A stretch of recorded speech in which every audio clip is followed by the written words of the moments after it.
السلام علیکم ورحمۃ اللہ۔ محمد انس یہ سوال کرتے ہیں، اگر سینے یا بازو کے بال بہت زیادہ گھنے ہوں تو کاٹ سکتے ہیں، کیا حکم ہے؟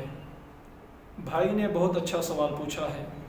دیکھیں، جسم کے چند ایک جگہ کے بال ہیں جن کو کاٹنے کا حدیث میں حکم ہے، جس طرح کے داڑھی بڑھانے کا اور مونچھیں تراشنے کا حکم ہے۔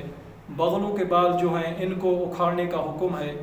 جو زیر ناف بال ہیں، جو پرائیویٹ پارٹ کے بال ہیں، ان کو صاف کرنے کا حکم ہے، بلکہ 40 دن میں ان کو صاف کرنا یہ ضروری ہے۔ اگر 40 دن تک نہیں کیے، اگر 40 دن کراس کر گئے تو یہ مکروہ تحریمی ہے، ایسا شخص پھر گناہ گار ہوگا۔ لیکن اس کے علاوہ جسم کے باقی جگہ کے بال کاٹنا، پیٹ کے یا سینہ کے یا بازو کے یا جو ہے پشت کے بال کاٹنا، یہ حدیث سے ثابت نہیں ہے، ان کا حدیث میں حکم نہیں ملتا۔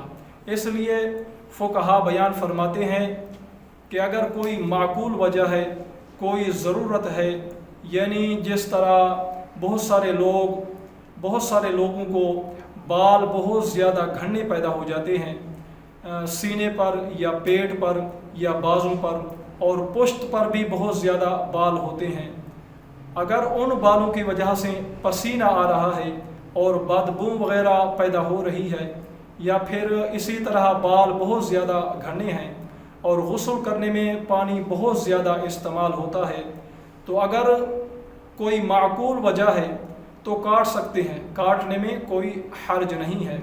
لیکن عورتوں سے مشابہت قائم کرنے کے لیے، یعنی جس طرح عورتوں کے بال نہیں ہوتے اسی طرح اپنے جسم کے بال کاٹنا عورتوں سے مشابہت قائم کرنے کے لیے، تب تو یہ سخت ناجائز و حرام ہے، اس طرح نہیں کرنا چاہیے، اس کی کوئی گنجائش نہیں ہے۔ لیکن اگر معقول وجہ ہے، کوئی عذر ہے، تو پھر کاٹنے میں کوئی حرج نہیں ہے، کاٹ سکتے ہیں۔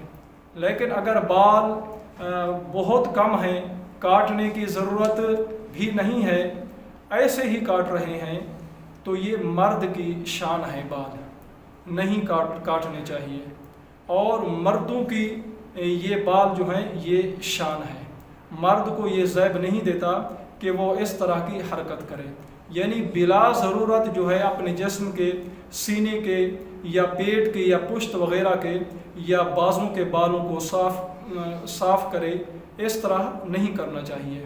لیکن اگر کوئی عذر ہے، معقول وجہ ہے جو میں نے بیان کی، تو فقہا نے اس کی گنجائش بیان کی ہے، کر سکتے ہیں، کرنا جائز ہے۔